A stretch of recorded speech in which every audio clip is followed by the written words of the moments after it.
a honrar a Dios. Y hoy hay una palabra poderosa para cada uno de nosotros. La prédica está basada en la primera carta de Pedro, capítulo 4. Le invito a que las busquen. Y la prédica está titulada Embajadores del Reino. Y hice una mini encuesta con algunos de los hermanos. ¿De qué se nos viene a nuestras mentes cuando pensamos en Pedro, en Pedro como discípulo? ¿Qué se les ocurre? ¿Qué se le viene a la mente? A mí se me viene a la mente la palabra pescador, ¿no? Que fue pescador como el talento que pudo desarrollar con la familia, pero también fue pescador de hombres. A ver, ¿qué se les ocurre a ustedes? ¿Qué palabra? Transformado. Por allá, ¿quién da más? ¿Qué palabra viene a la mente, a sus pensamientos cuando escuchamos la palabra Pedro? Pues cuando hice la entrevista, una mini encuesta, la palabra que predominó fue carácter, también ímpetu, fuerza, terquedad, negación, ¿cierto? Y cuando nosotros vemos a Pedro como pescador que tenía un talento, Pedro también fue pecador. Y Pedro es un ejemplo de cómo nosotros también podemos ser transformados a través de esa gracia que Jesús nos dio a través de su muerte y su resurrección por el perdón de nuestros pecados. Entonces Pedro logra transformar su vida al seguir a Jesús, pero él aprendió a no ser solo espectador, él empezó a tener acciones que ayudaron a la construcción de la iglesia. Por eso Pedro es un ejemplo de embajador. Y usualmente a las prédicas traigo una simbología, pero Dios me puso en el corazón, hoy no hay que llevar símbolos, porque los embajadores somos nosotros. Nosotros somos la simbología, nosotros estamos representando a Jesús en esta tierra. Un embajador tiene un título, ¿cierto? Nosotros tenemos un título, somos hijos de Dios. Tiene un lenguaje especial, el embajador, nosotros tenemos el lenguaje del amor. Ellos tienen que tener una vestimenta especial y hoy con Pedro vamos a aprender que tenemos que estar armados del pensamiento de Jesús en obediencia. Y un embajador tiene una esencia y es mantener buenas relaciones en ese país que está representando. Y nuestra esencia es la obra en la cruz, es la presencia continua del Espíritu Santo. Y más aún, el embajador representa ese país en otro país.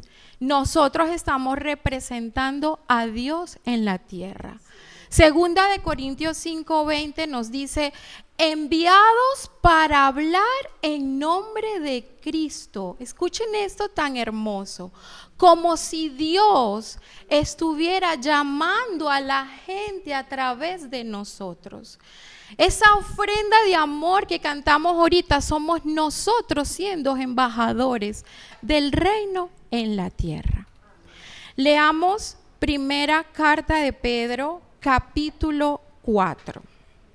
Busquemos el versículo 1 al 3 y los pongo en el contexto. Pedro trata de animar a los creyentes cuando ellos padecen persecución o cuando pasan alguna dificultad. Y Jesús continúa trayéndonos esperanza a nosotros y nos exhorta en este capítulo y nos da detalles puntuales de cómo aprender para hacer que el tiempo que nos queda entendamos que ese tiempo le pertenece a Dios y cómo vamos a hacer su voluntad. Primera de Pedro, capítulo 4. Puesto que Cristo sufrió físicamente, entonces prepárense para luchar armándose con la misma actitud que tuvo Él. Pues quien sufre físicamente da a entender que ha abandonado el pecado. Eso significa que está dispuesto a vivir el resto de su vida según la voluntad de Dios y no según los deseos humanos. Aquí hay dos palabras claves y es armándose con la misma actitud que tuvo Jesús y cumplir su voluntad. Ahora, ¿cuál es el propósito con el que me debo armar? Pedro nos está diciendo, toma la manera de pensar de Cristo. Ten la misma actitud de Él. La determinación de Cristo al camino de la cruz era terminar con el pecado. Y lo hizo en forma obediente. Y ese es el llamado a que nos armemos del pensamiento de obediencia de Jesús para poder dejar el pecado. Porque Cristo padeció en la cruz por nosotros, sufrió, Él era justo y sufrió por nosotros los injustos para llevarnos a Dios. Ahora, ¿cómo hacemos esto? Lucas 9, 23, 25 nos dice, después Jesús le dijo a todos, si alguien quiere ser mi seguidor, tiene que renunciar a sí mismo. ¿Cómo lo hacemos? Renunciando a nosotros mismos, aceptando la cruz que se le da a cada uno para seguirlo. Para seguir a Jesús tenemos que crucificar todos los días en esa cruz nuestra carne, porque en nuestras vidas hay áreas que todavía tienen sombras y que necesitan ser cada día renovadas. ¿Qué nos dice el versículo 2? Eso significa que está dispuesto a vivir el resto de su vida según la voluntad de Dios y no según los deseos humanos. ¿Cómo vivir para la voluntad de Dios en los últimos tiempos? El ejemplo más valioso que tenemos es el ejemplo de Jesús, ¿cierto? Que estuvo siempre haciendo la voluntad de Dios. El versículo 3 nos dice, ustedes ya han vivido suficiente tiempo como personas que no creen en Dios. Cometían pecados sexuales y hacían todo el mal que querían. Se emborrachaban, andaban en orgías, en parrandas y adoraban ídolos abominables. Entonces, el tiempo que nos resta no está para vivirlo en la carne. Basta ya. Es el momento de vivir para Cristo y evitar los excesos. La vida sin Cristo es una tragedia. Nos están llamando a vivir el momento como cristianos. ¿Cómo es una vida como cristiano?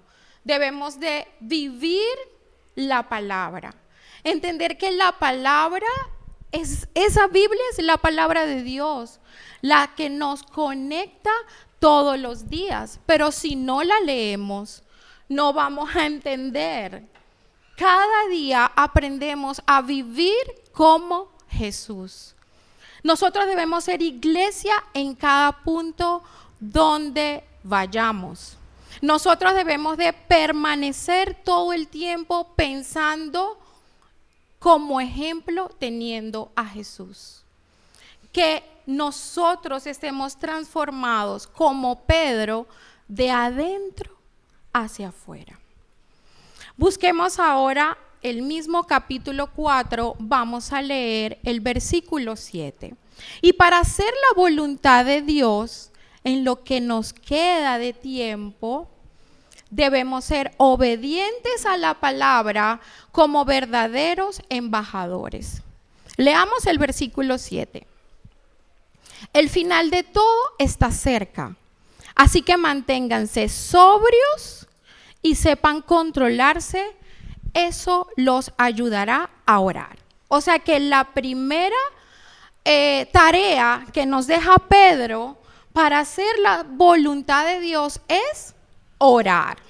Entonces nos exhorta a cuidar nuestro desempeño como embajadores de manera especial, es decir, sobrios, no perder el foco de nuestra esperanza en Jesús, mantener una mente despejada, sin ruido, como oraba Daniel ahora, una mente despejada, que nada perturbe nuestro pensamiento, que nuestro lugar siempre sea estar humildemente en la presencia del Señor. Un verdadero discípulo y un verdadero embajador está orando con fe como para mover la montaña. Y un teólogo estadounidense leí y me llegó mucho, dice que antes de orar debo de tener un espíritu de fe y de confianza. La oración, esto es hermoso, es la fe expresada en la respiración del alma puesta en palabras. Nosotros cuando respiramos es vital para poder vivir. Nosotros necesitamos la oración para poder continuar como embajadores del reino. La oración es la fe expresada en la respiración del alma. Por tanto, la oración intensa, guiada en el Espíritu, confiada en la soberanía de Dios, puede mover montañas. ¿Qué nos dice Santiago 5, 13, 16? Si alguien está en problemas, que ore a Dios. Si alguien está feliz, que cante alabanzas. Si alguno está enfermo, que haga llamar a los ancianos y líderes de la iglesia para que oren por él y para que lo unjan con aceite en el nombre del Señor. Esto es construir iglesia. Si esa oración es hecha con fe, sanará al enfermo y el Señor lo levantará. Si ha pecado, el Señor lo perdonará. Por eso confiesen sus pecados unos a otros, luego oren unos por otros y hagan eso para que Dios los sane. La oración de la persona aprobada por Dios es poderosa y efectiva. Entonces, número 1, mientras estamos trabajando en el tiempo que nos queda haciendo la voluntad de Dios, debemos orar. El segundo punto está en el versículo 8 de Primera de Pedro 4. Y sobre todo, ámense profundamente, porque el amor es capaz de perdonar muchas ofensas y reciban a todos en su casa sin quejarse. Amar sobre todo. ¿Cuántas veces lo hemos predicado, cierto? Que nuestro ADN tiene que ser el amor. El ADN del pecado es el egoísmo, pero nosotros estamos llenos del amor de Dios y eso es lo que tenemos que transmitirle a los demás. Y yo veía que esto era como un amor extendido. ¿Por qué extendido? Porque no es amar a los que me hacen el bien. Es amar a aquellos que nos juzgan, es amar a aquellos que sabemos que están hablando mal de nosotros, es amar a aquel que me critica. Por tanto, el amor en nosotros debe abundar.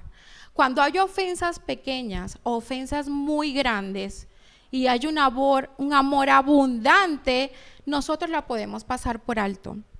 Pero imagínense que yo esté con una persona y no tengo presente el amor. Así con una cosita ligerita que me haga, yo voy a generar un gran conflicto. Entonces, recordemos el gran amor que hizo Dios por nosotros. Y ese mismo amor es el que debemos transmitir. Y el otro punto que Pedro nos está estimulando a que hagamos es servir. Entonces nos está invitando a orar, a amar y a servir. Leamos el versículo 10. Cada uno de ustedes, cada uno de los que estamos acá, iglesia, lugar de honor, recibió un don espiritual que debe ser utilizado para servir a los demás. Así serán buenos administradores del generoso amor que Dios les ha dado en tantas formas. El que hable de acuerdo con las palabras de Dios. El que sirve, que sirva con el poder que Dios da. Que todo lo que hagan sean para alabar a Dios por medio de Jesucristo, quien pertenece el poder y la gloria para siempre, así sea. La función de un embajador del reino es servir. Y esto va a glorificar a Dios, servir con amor. Pero Pedro me dice, si hablas, habla la palabra de Dios. Y si no leo la Biblia, es difícil que pueda hablar en nombre de Dios. Es difícil porque si no van a ser nuestros pensamientos lo que va a prevalecer. Entonces, ¿qué es un don? Un don es como un donativo, es un regalo. Es el fruto de nuestro nuevo nacer en Jesús. Pero no es una habilidad natural como la que nos dan nuestros padres cuando nacemos y ponemos en práctica. Es una habilidad sobrenatural. Ambos son dados por Dios. Los dones son dados por el Espíritu Santo y nos invita para que sean usados para el servicio de la iglesia. Entonces el servicio es un llamado, pero el servicio no puede hacerse divorciándose del amor. Entonces, ¿qué nos enseña Pedro a hacer para cumplir la voluntad de Dios? Orar, amar y servir. Y yo les invito a ustedes a que piensen, nosotros como iglesia, lugar de honor, cómo cada uno de nosotros podemos servir. Tenemos que reflexionar. Si estoy acá, si he aceptado a Jesús, si veo su obra en la cruz, ¿cuál es el trabajo que yo tengo acá pendiente? Primera de Corintios 12 nos dice, hay diferentes clases de dones espirituales, pero todos vienen del mismo Espíritu. Hay diferentes formas de servir, pero hay un solo Señor. Y hay diferentes formas de actuar, pero hay un solo Dios que trabaja entre nosotros en todo lo que hacemos. Y aquí veo la Trinidad. Veo a Dios, veo a Jesús y veo al Espíritu. El Espíritu se muestra de manera diferente en cada uno para beneficio de todos. Lo que yo hago desarrollando mi don no es para mi beneficio propio, es para el beneficio de la iglesia, y cada uno de nosotros debe buscar cuál es el don que tiene, porque como cuerpo de Cristo, y Jesús es la cabeza, nuestro cuerpo tiene muchas partes y todas las partes forman parte de ese cuerpo, y ese cuerpo está conectado con la sangre de Jesús que nos da el ADN del amor. Y si vemos el 1 Corintios 12, el versículo 21 dice, el ojo no le puede decir a la mano, no te necesito. Yo no le puedo decir, Gustavo, si usted es el ojo mío, yo no lo necesito en el cuerpo de Cristo. Tampoco la cabeza le puede decir a los pies, no lo necesito. Escuchen, todas las partes del cuerpo, hasta las más sencillas, son importantes y necesarias. El versículo 27 dice, todos ustedes son el cuerpo de Cristo y cada uno es una parte de ese cuerpo. En ese orden de ideas, si nosotros estamos acá formando el cuerpo de Cristo y alguno que no ha descubierto su don, no lo pone en práctica porque debemos ser buenos administradores de ese don. Yo les pongo el ejemplo de una mano. La mano nos ayuda a agarrar las cosas y a tener pinzas. Si en la iglesia faltamos y faltan 3 dedos, yo puedo hacer pinza, pero la pinza no me queda igual, ¿cierto?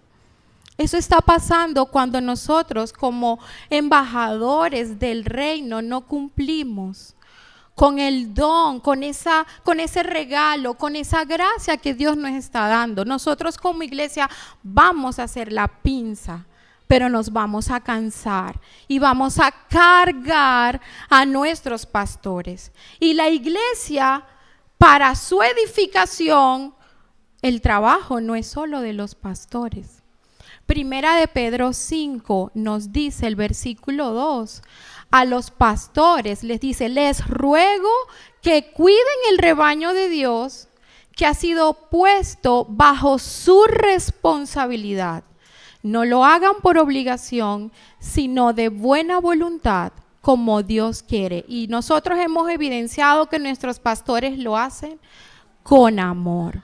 Pero nosotros, que somos los jóvenes que aparecen en el versículo 5, porque somos jóvenes que estamos creciendo espiritualmente, nos dicen, acepten la autoridad de los ancianos líderes y vístanse, hermanos del lugar de honor, vístanse de humildad y sírvanse unos a otros. Qué bello, ¿cierto? Este es un mensaje que viene del Padre. Estamos acá para edificar la iglesia. Todos somos importantes. Somos embajadores del reino. Seguimos siendo pecadores como lo fue Pedro. ¿Se acuerdan? Pedro caminó 3 años con Jesús. O sea, él tuvo esa maravillosa experiencia y después de 3 años lo negó 3 veces. Pero vemos en Juan 21 que luego Jesús se les acerca, los busca, porque Pedro volvió a pescar.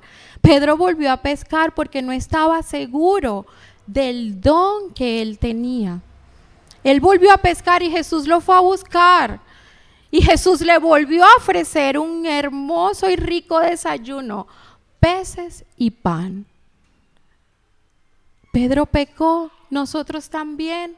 Esa es nuestra invitación. Somos pecadores. Jesús es la esperanza. Quiere transformarnos, así como transformó a Pedro. Nosotros como cuerpo estamos unidos en Jesús en salvación. Pero es una exhortación para que dejemos de ser miembros espectadores o miembros consumidores o miembros emocionalistas. Nosotros estamos acá como embajadores del reino para hablar de parte de Dios. Y queremos vivir y queremos darle la gloria a Él. Amén. Amén. Este es el mensaje que traigo de parte de Dios. Quiero cerrar con Efesios 4. Por favor, busquémoslo. Efesios 4, del versículo 12 al versículo 13. Pedro nos enseña a hacer la voluntad de Dios, a orar, a amar, a servir con nuestros dones para la gloria de Dios. Y en Efesios el mensaje nos dice que Él dio esos dones para preparar a su pueblo santo para el trabajo de servir y de fortalecer al cuerpo de Cristo. Y este trabajo debe continuar hasta que estemos todos unidos en lo que creemos y conocemos acerca del Hijo de Dios. Y nuestra meta es convertirnos en gente madura, vernos tal como Cristo y tener su perfección. Amén. Tomemos un espacio, pongámonos de pie o si están cómodos sentados y vamos a orar.